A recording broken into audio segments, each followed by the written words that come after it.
Unsolved case. In 2004, student Maura Murray lied to her professor by sending an email saying that someone in her family had died.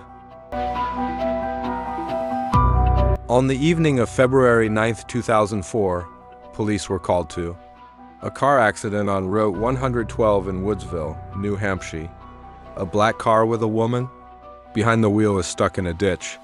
Shortly after the first call to 911, police received a second call from a bus driver, the caller reported the accident and noted that the driver, a young woman, appeared shaken by the incident.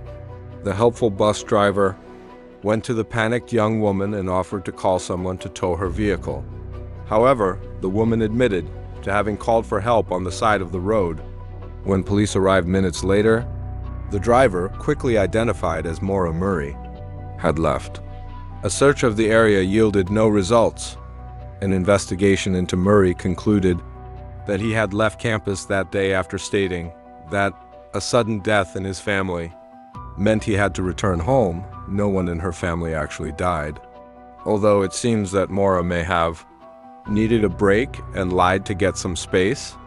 Before her accident, Maura had been researching condominiums and rental rooms in Bartlett, New Hampshire. He also looked up information about booking a room in Vermont. He didn't book a room at either place, but he did look up directions to Burlington, Vermont. Investigators had to follow Maura's trail. They discovered that Maura had used an ATM on campus around 3 p.m. that day, withdrawing $280.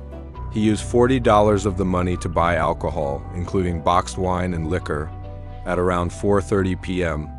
He called his own voicemail. It would be the last time he would use his cell phone. She crashed between 7 p.m. and 7:25 p.m. Although no one knows what he was doing during those hours. At 7:45 p.m., he disappeared from the scene of the crash. Arriving officers saw a soda bottle containing a red liquid with a strong odor of alcohol. They also noticed a large box of wine in the back of the car and printed out directions to Vermont. No crime was detected at the time, but officers were combing the surrounding area. There was no sign of Maura. After several days without any leads, police began to wonder if Maura was suicidal. Her family scoffed at this notion and told the press that Maura was fine. That may be true, but it doesn't take away from the fact that she has faced some hardships. He had been in trouble with the law for credit card fraud, having crashed his father's car hours before crashing his own. However, some evidence shows that Maura left the crime scene voluntarily. Her cell phone and bag were taken when she left, even though she would never use her cell phone again, nor would her credit cards. Theories began to emerge. Several months after Maura's disappearance, some people suspect she fled the scene of the crime to avoid trouble. After all, he had an open bottle of alcohol with him, plus a few more bottles hidden in the back of the car. Others speculated that Maura went to the nearby woods to drink again, but then got drunk due to the extreme temperatures. Another theory is that he tried to reach her destination on foot, but the freezing temperatures killed her.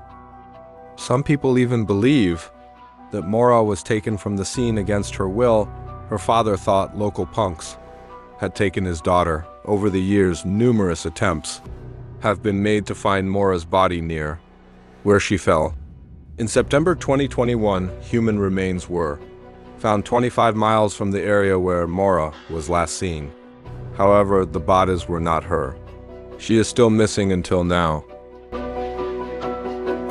Please subscribe for more important stories.